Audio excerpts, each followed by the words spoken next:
dear students.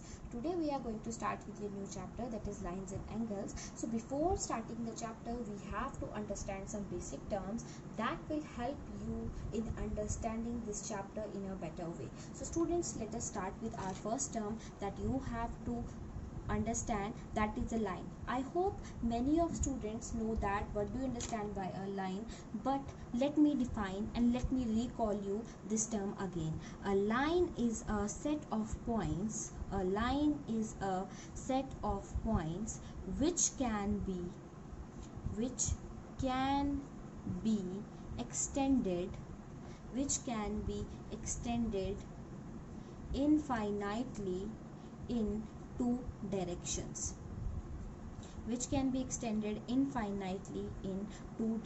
students. So this is the definition of a line. Let me draw a line for you, students. Whenever I draw this and put two arrows on these sides, so this is an example of a line which suggests that you can produce it indefinitely in two directions. Now let us move to our next definition, that is your line segment here. Okay, so a line segment is a part of line. A line segment is a part of line which has two endpoints. So students, I hope you have seen a line segment many times. Like whenever you have to draw a line segment, you will draw like this. Suppose you can also name them as points A and B here. So this is an example of a line segment. Now after line segment, the important thing that you need is a ray. So you must have an idea about what is a ray. So students, a ray is a part of line which has only one end point. A ray is a part of line which has only one end point. So students, let me draw a ray for you, and here it is the one end point of this ray, and this is the arrow mark, and this arrow mark suggests that the line is produced from this side to infinity. It means we can produce this to infinity, and this is the end point here. So students, you can see this is a line, this is a line segment, and this is a ray. The basic difference between all these is it has no endpoints, it has two endpoints, and it has one endpoint here. Now students, we will discuss about angle here. Now an angle is a union of, just pay attention here students and listen carefully. An angle is a union of two non-collinear rays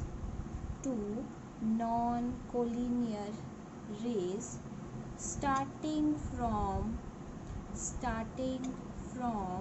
a common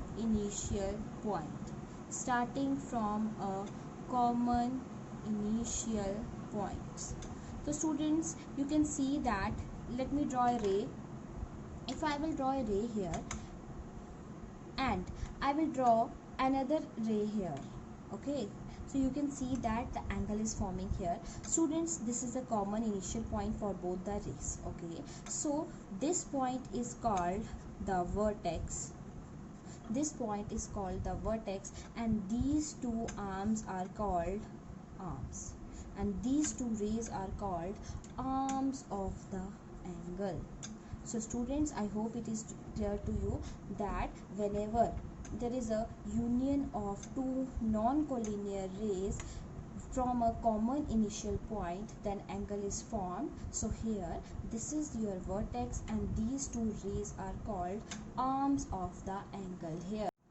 Now students, after that we will see about different types of angles here. Students, we will start from the acute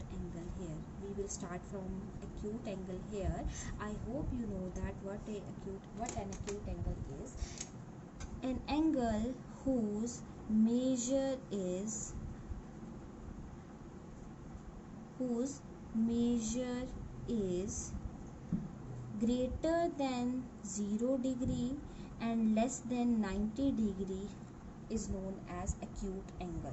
An angle whose measure is greater than 0 degree and less than 90 degree is known as acute angle. And let me draw this angle for you. This is an example of acute angle. Suppose this is a 60-degree angle here.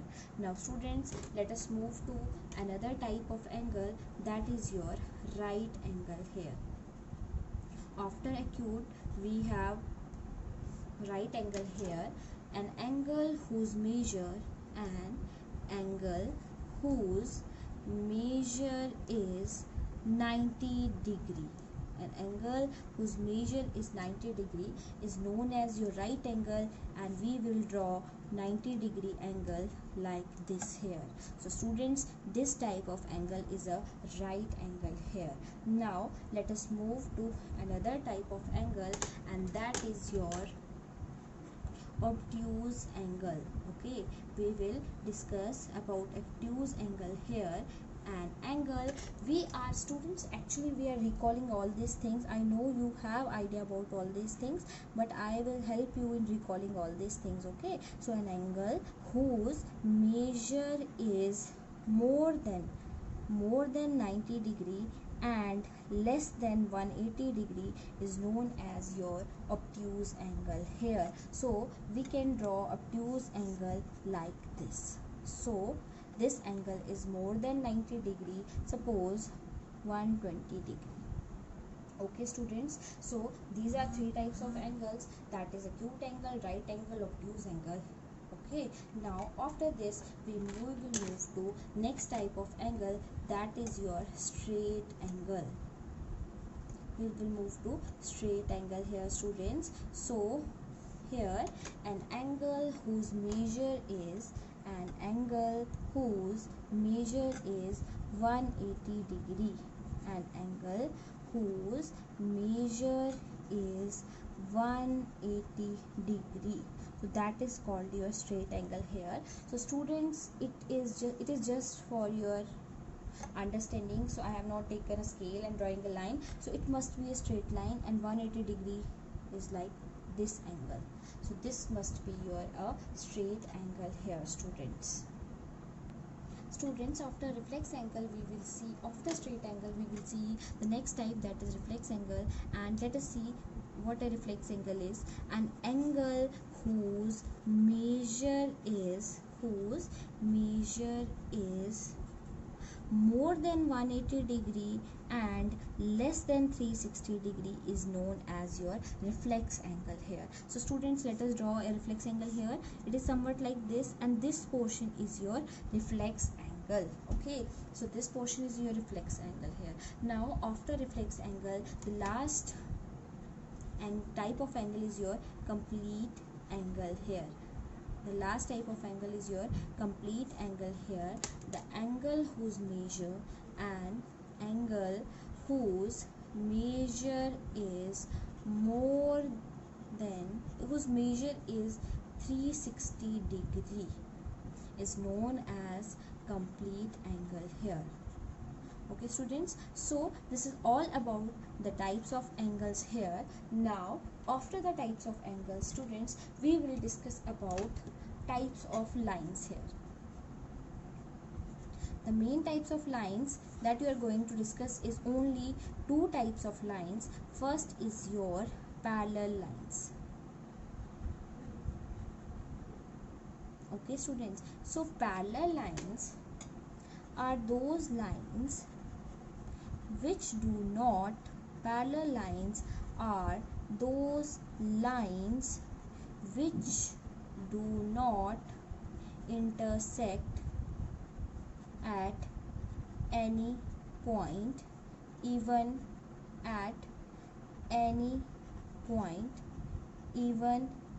infinity. It means if you will produce parallel lines, they will never meet. Those types of lines that will never meet are known as your parallel lines. So students, suppose this is a line L and this is line M, so I can say that L is parallel to M, and this sign is the sign of parallel. So I can write it here that line L is parallel to M. Although there are so many types of lines here, but the basic types that we are going to discuss in this chapter is your parallel lines and your intersecting lines here. Now students, after this, let us move to our intersecting lines.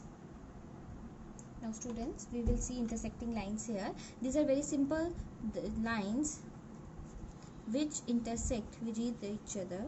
The lines which intersect with each other are known as intersecting lines. Let me draw these intersecting lines for you. Intersecting lines. Okay students, so suppose this is a line and this is a line. Suppose this is line L and this is line M. So these are your what? Intersecting lines here students. I can also draw these lines as like this. So these lines are also intersecting lines, and students, you can see that these two lines are intersecting at one common point here. So I can say that intersecting lines have only one point in common. Okay, how many points? Intersecting lines have only one point in common. Okay, so one more line that we can discuss is your perpendicular lines. Okay, although the main concern is with your perpendicular intersecting line, but let us discuss it also. So perpendicular lines here, the lines which intersect at 90 degree, which intersect at 90 degree are known as your perpendicular lines. Suppose this is a line here and this is one line here, so this line is forming 90 degree with this line, so these types of lines are called as perpendicular lines here. Very simple. I have told you this in very simple language. The lines which intersect at 90 degree are known as your perpendicular